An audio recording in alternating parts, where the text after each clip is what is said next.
Assalamualaikum warahmatullahi wabarakatuh. Saya Kitlara Sapsari dari TKJ 1 dan Bilqis Bayu Rosyantigi dari 10 TKJ 1. Kami akan menjelaskan tentang bias sejarah. Bias sejarah merupakan peristiwa masa lalu yang ditulis dengan sikap subjektif, memihak salah satu pihak, atau memang dideskripsikan menyimpang, menyeleweng. Dalam KBBI daring, kata bias mempunyai arti menyimpang. Jika diikuti oleh kata sejarah, maka pengertiannya adalah sejarah yang ditulis secara menyimpang atau tidak sesuai. Tulisan atau historiografi sejarah yang menyimpang ini biasanya terjadi di dalam peristiwa masa lalu yang bersifat kontroversial. Historiografi memuat tulisan yang sifatnya komplit atau lengkap. Kekompletan ini dilihat dari keberadaan unsur keterangan waktu, tokoh, tempat, dan berbagai latar yang melingkupi sejarah tersebut. Jika salah satu dituliskan tak lengkap, maka akan memunculkan sejarah yang sifatnya kabur, tak jelas. Misalnya, ada satu tulisan yang mengungkapkan bahwa Sumpah Pemuda dibuat pada tanggal 28 Oktober 1928. Kemudian ada tulisan lain yang menyebutkan bahwa naskah tersebut dibuat 1 tahun setelahnya. Untuk melihat siapa yang bias, kita dapat mencari sumber-sumber lain yang menerangkan peristiwa tersebut. Nyatanya, sejarah pertama kali Sumpah Pemuda hadir sebagai poin persatuan disetujui pada 28 Oktober 1928. Dengan begitu, tulisan kedua yang tadi disebutkan merupakan salah satu bentuk bias sejarah. Lantas, apa saja macam bias sejarah yang berpotensi terjadi? Macam-macam bias sejarah. Dalam penulisan sejarah, kerap disebut historiografi, unsur-unsur penting yang harus dicantumkan adalah keterangan waktu, tempat, dan tokoh-tokoh yang terlibat di dalamnya. Selain itu, waktu tersebut juga diurutkan mulai dari pemicu, puncak, hingga penyelesaian. Kemudian, tempat juga merupakan hal yang penting dalam tulisan sejarah. Dengan begitu, kejelasan lokasi peristiwa bisa ditemukan melalui teks terakhir. Tokoh yang terlibat di dalamnya juga mesti diselipkan. Hal ini dilakukan demi menjabarkan pengaruh atau keterlibatan tokoh dalam peristiwa yang terjadi di tempat dan waktu tersebut.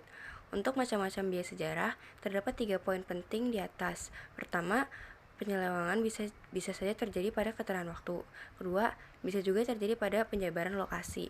Sementara terakhir, berpotensi juga terjadi kepada keterangan tokoh yang terlibat. 1. Bias waktu sejarah dalam bentuk bias ini. Sejarah dituliskan dengan latar waktu yang tak sesuai dengan fakta. Padahal, terdapat data konkret tentang waktu tersebut. Terkadang, ada penulis yang menulis sejarah hanya dengan satu sumber. Kendati salah, ia tetap menuliskan lantaran tak ingin mencari bahan tulisan yang lebih baik. Kedua, bias tempat sejarah. Jenis bias kedua berlaku pada tempat peristiwa sejarah. Pencantuman lokasi dalam teks sejarah merupakan komponen penting lantaran bisa menjabarkan kondisi di suatu lingkungan. Misal, Indonesia pernah menjadi lokasi penjajahan Eropa selama berabad-abad.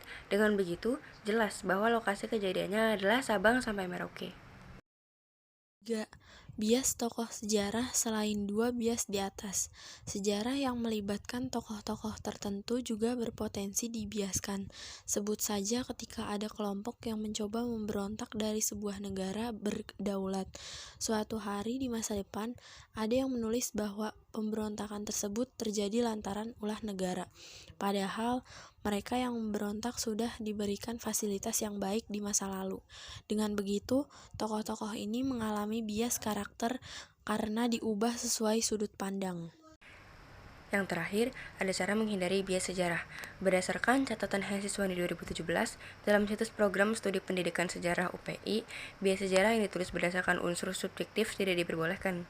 Hal ini dapat merusak sejarah yang seharusnya ditulis secara objektif.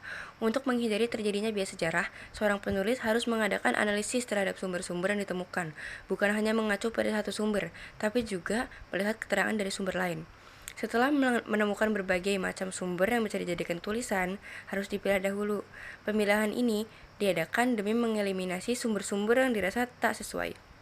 Jika sudah selesai menyeleksi, penulis bisa melakukan eksekusi dalam membuat historiografi, tentunya dengan menggunakan kosakata netral dan tidak memihak sisi.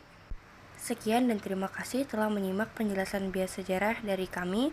Wassalamualaikum warahmatullahi wabarakatuh.